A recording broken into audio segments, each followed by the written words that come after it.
नमस्कार मंडळी, स्वागत आहे तुमचं पंकज क्लिप्समध्ये, ज्यात आपण मोठे पॉडकास्ट छोट्या छोट्या क्लिप्समध्ये टाकतो.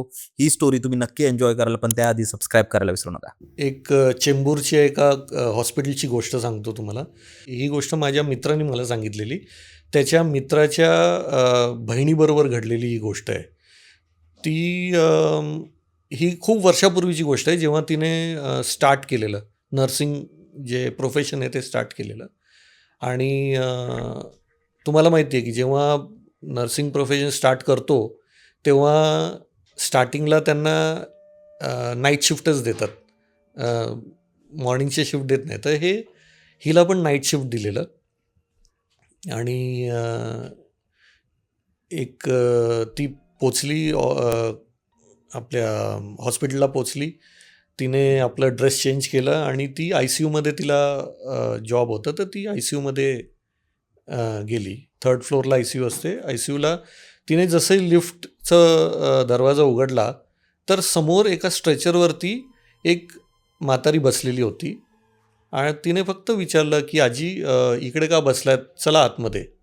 ती आजी म्हणाली की नाही बेटा, माझं काम झालं आहे, मी पोरासाठी वेट करते. आणि ही गेली, ही आपली कामासाठी गेली.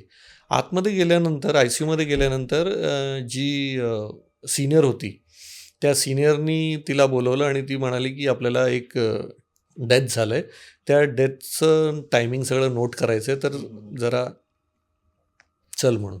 तर जेव्हा ती तिकडे गेली तर ते जे डेथ झालेलं, जे डेड बॉडी बघितली तिने, तर ती खूपच हैराण राहिली आणि ती काय न सांगता ती परत आली. तर ते सिनियरला समजलं काय ना काहीतरी गडबड आहे. तर तिने विचारलं की काय झालं म्हणून. तर तेव्हा ती म्हणाली की मला ही मावशी बाहेर स्ट्रेचरवर दिसली होती म्हणून. आणि तिने सांगितलं की हे विसरून जा, असं सगळं होत राहतं, ते विसरून जा, म्हणून ते सोडून दिलं. तर नर्सच चालू आहे, तर आपण अजून एक नर्सची एक गोष्ट आहे. ती आता हॉस्पिटल नाही आहे आणि हॉस्पिटलच्या जागेवरती खूप मोठी एक बिल्डिंग आली आहे आता. ते कुठे होतं हॉस्पिटल? हे पण चेंबूर सायनच्या दरम्यानच होतं ते. तर असं झालं की ती जी नर्स होती, ती रात्री नॉर्मली थकवा असते म्हणून ते झोपतात, काही काम नसेल तर ते झोपतात. तर ती झोपली होती आणि अचानक एक आवाज आला की बेड नंबर 3च्या पेशंटला आपल्याला ड्रिप द्यायचं आहे, चल लवकर. तर हिने उठून बघितलं तर कोणी काय दिसलं नाही, काय नाही. ती पण बोलली की कदाचित कोणीतरी सिनियर येऊन मला सांगितलं असेल म्हणून. ती पण गेली बेड नंबर 3ला ड्रिप दिलं आणि ती परत येऊन आपल्या जागेवरती बसली. तेव्हा तिने ते सगळं सोडून दिलं. पण जेव्हा एकमेकांशी बोलत असतात तेव्हा ते नर्स लोक बोलले की असं एक गोष्ट घडलेली. तर तिकडे अजून 2-3 लोकांनी सांगितलं, नाही ही गोष्ट माझ्याबरोबर पण झाली आहे म्हणून. आणि हे असं होतं की तिकडे एक जुनी नर्स होती, जी काम करता करताच तिला हार्ट अटॅक येऊन तिकडे ती मेलेली.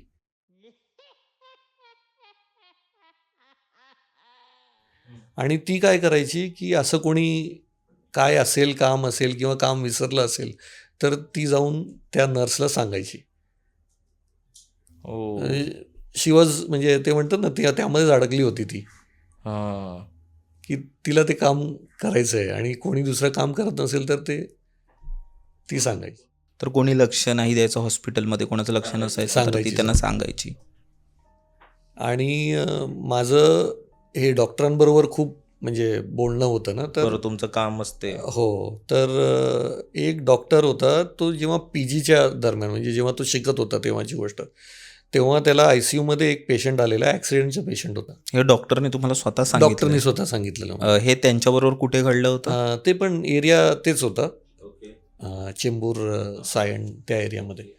आणि त्या डॉक्टरनी सांगितलं की जेव्हा ते ICUमध्ये होते तेव्हा ॲक्सिडेंटचा एक पेशंट आला आणि तो पेशंट म्हणजे सांगायचा की अरे मला ते बोलवत आहेत. आणि हे म्हणत होते की नाही तू शांत राहा, काय नाही होतं आहे. तर नाही, एक अर्ध्या तासामध्ये तो पेशंट मेला. आणि डॉक्टर म्हणतो की त्यांना कोणीतरी येऊन बोलवत असेल, दिसलं असेल त्यांना, म्हणून ते बोलत होतं. आणि हे गोष्ट खरं म्हणजे ना खरी पण असेल, कारण ना माझे बाबा आता 4 वर्षापूर्वी त्यांचं निधन झालं. तर ते पण असेच 10-15 दिवस अगोदर ते म्हणायचे, की माझे आई-वडील दिसतायत मला. आणि माझे मामा वारले होते, तर मामा मामा ते म्हणायचे, की मामा पण दिसतोय मला.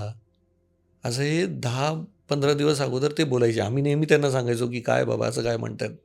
हे काही तुम्ही बोलताय." पण ते खरं असेल कदाचित, कारण त्यांना ते दिसत असेल. ते म्हणाले, की "मला हे दिसतायत." म्हणजे कदाचित लास्ट मोमेंटला आपल्याला पण दिसणार असेल. कोणी येऊन घेऊन जातंय ते दिसत असेल. आणि ते असं पण आपण ऐकतो ना मी माझ्या आजीकडून ऐकलं, आता आजी नाही आहे माझ्यासोबत. पण ते नेहमी बोलायचं, की जेव्हा एक माणूस जातो ना, एखादा माणसाचा जेव्हा मृत्यू होतो ना, त्याचे काही म्हणजे म्हातारा माणूस हां, जसं नॅचरल वेमध्ये डेथ होते.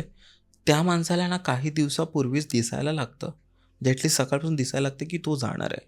इव्हन गेल्या वर्षी माझी आजी गेली आणि त्याच्या 2 दिवसाआधीपासूनच ती खूप वेगळं बोलत होती. म्हणजे माझ्या आजोबांना सांगायचे, की तुम्ही काळजी घ्या, तुम्ही खात जा, तुम्ही म्हणजे अशा अशा गोष्टी ते लोक करायला लागतात. एक मला आणि आणि आता ह्या गोष्टी समजा आपण मानतो आणि ह्या गोष्टी माझ्या घरी मानल्या जातात. पण ह्याला सायन्सचं काही बॅकिंग नाही, बरोबर?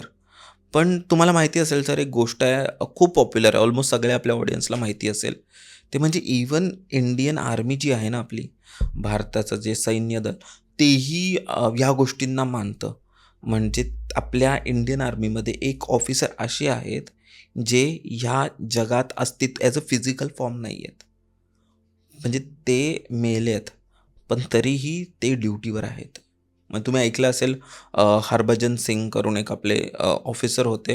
अ, अ, हरभजन सिंग करून एक आर्मी पर्सन होते.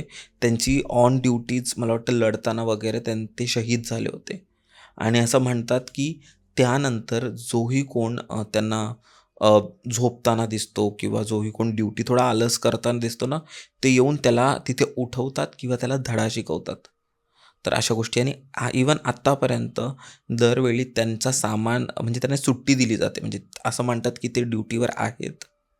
जशीच त्यांची ड्युटी संपते, त्यांना सुट्टी दिली जाते.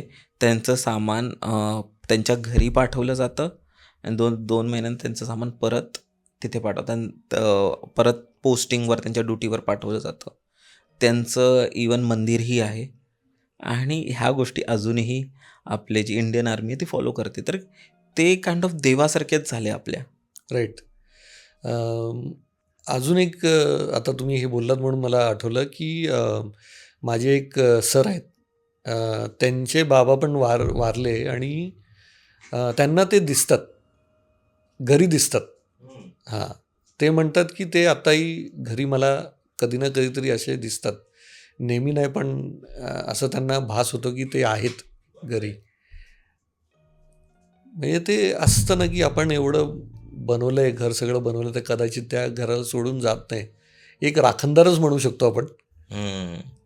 तो त्याच्या घराचा राखणदारच झाला. आणि ते आपले पूर्वजच असतात ना, म्हणजे ज्यांना आपली काळजी असते, आपल्या घराची, आपल्या गावाची, ते लोकच असतात, जे आपले थोर मोठे, जे ह्या जगात नाही आहेत, ते आपल्याला प्रोटेक्ट करायला येत असतात. मला आठवते, की माझ्या आत्यानी एक गोष्ट सांगितली होती आणि त्यानंतर आमच्या घरी भरपूर वाद झाले होते. पण पण ती गोष्ट अशी होती ना, की त्यांच्या घरी असं म्हणू शकतो, की अ, की आजी वारली होती. आजी वारली होती. तर आजी जाऊन सुद्धा त्यांच्या घरी जे लहान बाळ होतं ना, तिला दिसायची. म्हणजे त्या आजीला मला वाटतं जाऊन 2-3 महिने झाले होते. आणि जे लहान बाळ होतं, जे तेव्हा बोलायला शिकलं ना, जेव्हा ते बोलायला शिकलं ना, तेव्हा ते बोलायचं, की मला कोणतरी दिसतंय, आजी बोलवते. म्हणजे ते जसं मोठं होत गेलं ना, जेव्हा आजी गेली तेव्हा ते खूप लहान होतं. ती खूप लहान होती. तिला समजतही नसेल. पण ती गेल्यानंतरही 2-3 वर्षापर्यंत ती कंटिन्यूअस ही गोष्ट बोलायची, की मला आजी दिसते, आजी आली होती, आजी माल्यावर आहे. तर त्या गोष्टी इव्हन घरच्यांना खूप जास्त म्हणजे घाबरवून टाकायचं, की पण त्याचं म्हणणं असं होतं, की आजी आहे. आजी दिसते, बुवा बुवा करून आहे, आजीने मला वाचवलं. आणि ती नेहमी आहे ना, त्यांच्या घरी एक आजी गेल्यानंतर एक काळी मांजर फिरायला लागली होती. तर खूप लोक हे बोलायचे की आजी आली म्हणजे अशा गोष्टी होत्या. पण 3-4 वर्षानंतर त्या आत्याची पण तब्येत खूप जास्त खराब झाली आणि तिचाही मृत्यू झाला. तर असं म्हणतात इन अ वे की कदाचित तीच घेऊन गेली किंवा अशा गोष्टी असू शकतात. ठीक आहे. तर हे अगेन आमच्या एका लांबच्या नातेवाईकांबरोबर झालंय आणि आमच्याशी हे नाही कारण परत काही वाद नको व्हायला घरी, ते आहे. पण अशा गोष्टी झालेल्या आणि अशा गोष्टी म्हणजे स्वतः आम्ही आमच्या घरी बघितल्यात, की ती आजी की ती आजी की आजी आपल्या नातीला घेऊन गेली, असं बोलतात. आणि दुसरं म्हणजे ती आजारीही होती. तर तेच कारण आम्हाला वाटतं. पण एक असतं ना, एक वेगळा नरेटिव्ह त्यावेळी लोकांकडे काही काम पण नव्हतं. तर अशा गोष्टी बोलल्या जायच्या, गोष्टी बोलल्या जायच्या, ऐकायला छान वाटतात तर तशा. मला पण एकदम मजा आली. खरं म्हणजे दुसऱ्यांदा येऊन असं वाटलं, की म्हणजे नवीन कुठे जागेवरती नाही आलोय. आपल्याच जागा आपलाच एक मित्राबरोबर बसून बोलतोय असंच वाटलं. थँक आणि so much thank you sir. मला बोलवल्याबद्दल. मंडळी, जर तुम्हाला ही स्टोरी आवडली असेल तर डिस्क्रिप्शनमध्ये आम्ही पूर्ण एपिसोडची लिंक टाकलेली आहे. तो चेकआउट करायला विसरू नका. त्यात अशाच प्रकारच्या भरपूर स्टोरीज अवेलेबल आहेत आणि हां, सबस्क्राईब करायला विसरू नका.